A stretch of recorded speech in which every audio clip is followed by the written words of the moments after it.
사회 2단원 19차시 다른 나라와 경제 교류를 하면서 생기는 문제점과 해결 방안 알아봅시다.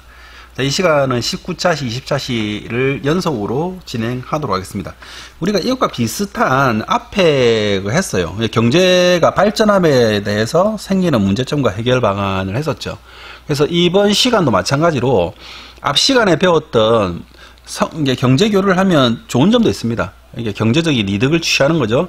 많이 생산되는 거는 수출하고 적게 생산되는 거는 수입하면서 경제적 이득을 취하는 것이 무역의 기본, 그 무역이라 하고, 이런 무역을 하는 가장 근본적인 이유도 각 나라마다 서로 경제적인 이득을 취하기 위해서 하는 건데, 이런 경제적 교류를 하다 보면 너무 많이 수출하는 데가 있고, 또 너무 많이 수입하는 데가 있고, 그것 때문에 비용이 많이 들어가는 곳도 있고, 그것 때문에 수익을 너무 많이 얻는 곳, 이렇게 된다면 우리가 이제 문제가 생겨가지고 서로 간에 이렇게 갈등이 생깁니다. 이런 갈등을 어떻게 해결할 건지. 과거에는 이런 갈등이 생기면 어떤 식으로 해결했냐면 전쟁을 했어요. 근데 지금은 전쟁을 하면 서로 망하기 때문에 전쟁을 해가지고 해결할 수는 없거든요. 그래서 어떤 합리적인 방법으로 해결을 하는지 한번 보도록 하겠습니다. 선생님께서는 수업 시간에 우리나라가 다른 나라와 경제 교류를 하면서 겪는 어려운 점을 이야기해 주셨다. 최근 땡땡 나라는 우리나라 철강을 수입하는 것을 반대하고 있습니다.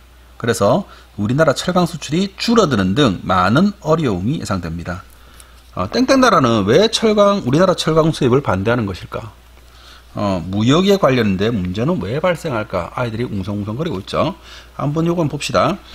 우리가 철강이라고 하는 것은 뭐라고 했어요? 철광석을 가지고, 이걸 이제 가지고 용광로에서, 우리가 철강 제품을 만드는 겁니다. 철강 제품을 만드는 것이, 철강업인데, 그러면 철강이라고 하는 것은 철로 만든 여러 가지 제품들을 말하는 거예요. 철은, 산업의 쌀이라고 불릴 정도로 아주 중요한 것이고, 좋은 품질의 값싼 철강을 많이 생산하는 것은 그 나라의 경제력을 제품이죠. 그걸 잘못했네. 제품.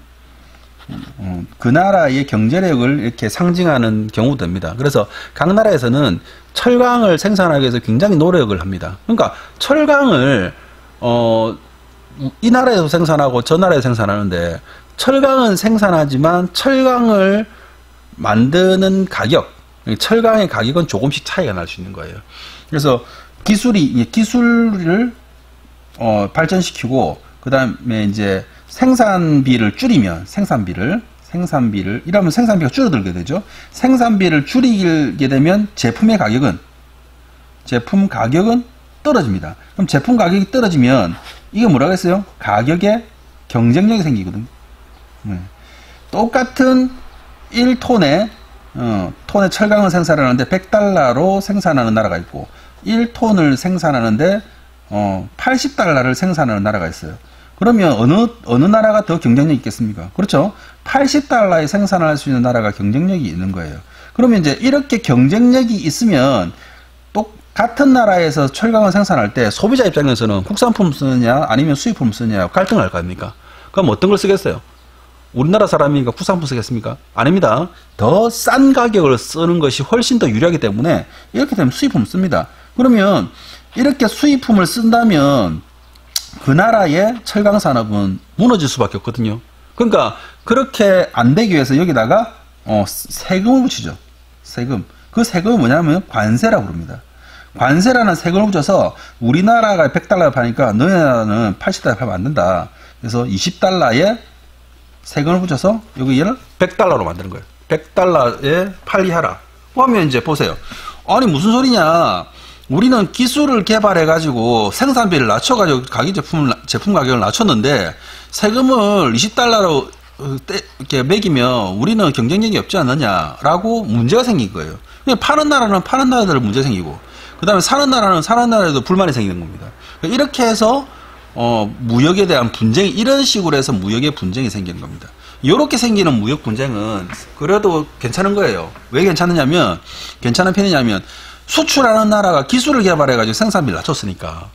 근데 이제 이런 경우가 아니고, 기술도 높지 않고 생산비도 낮지 않는데, 우리가 이제 수출을 많이 해야 되는 나라의 경우에는 아예 정부가 수출을 했을 경우에는 20달러를 빼주는 거예요. 20달러를, 야, 20달러 빼줄 테니까 수출해. 그럼 원래 너네 100달러잖아? 그럼 80달러만 받고 수출하라고. 나머지 20달러는 우리가 나라에서 이걸 보조해 줄게. 그래서 이걸 뭐라 부르냐면 보조금 제도라 하거든요.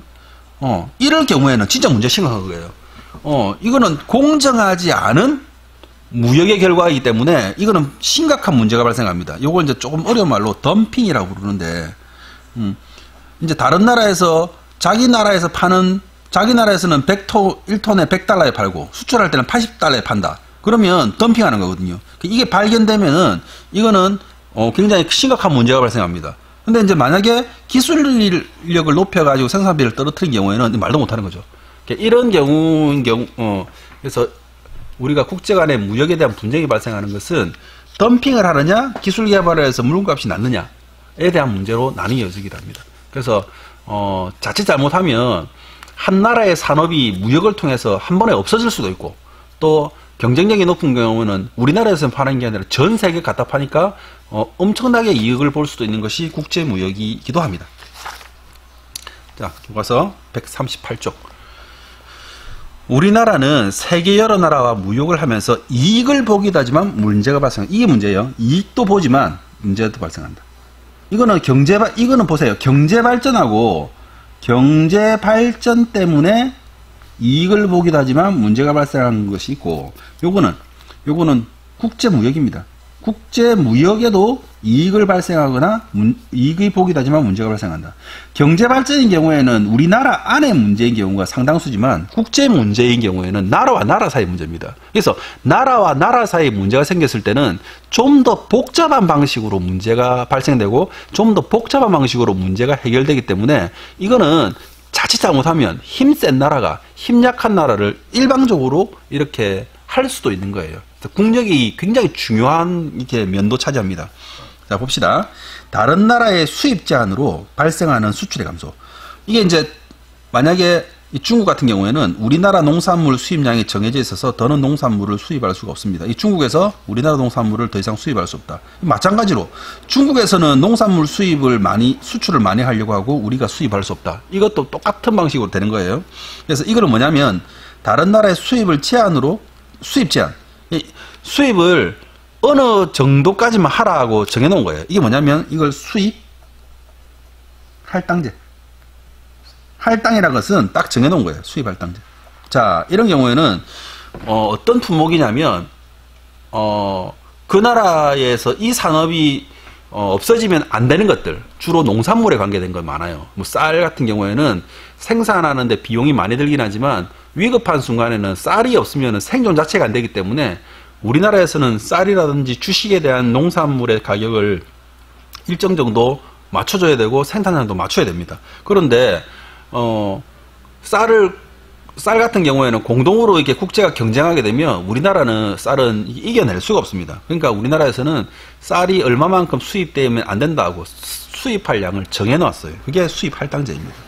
이건 다른 나라도 마찬가지입니다. 자기 나라에서 보호해야 할 산업에 대해서는 할당을 해가지고 더 이상 얼마 이상 하지 못하게 하는 거예요.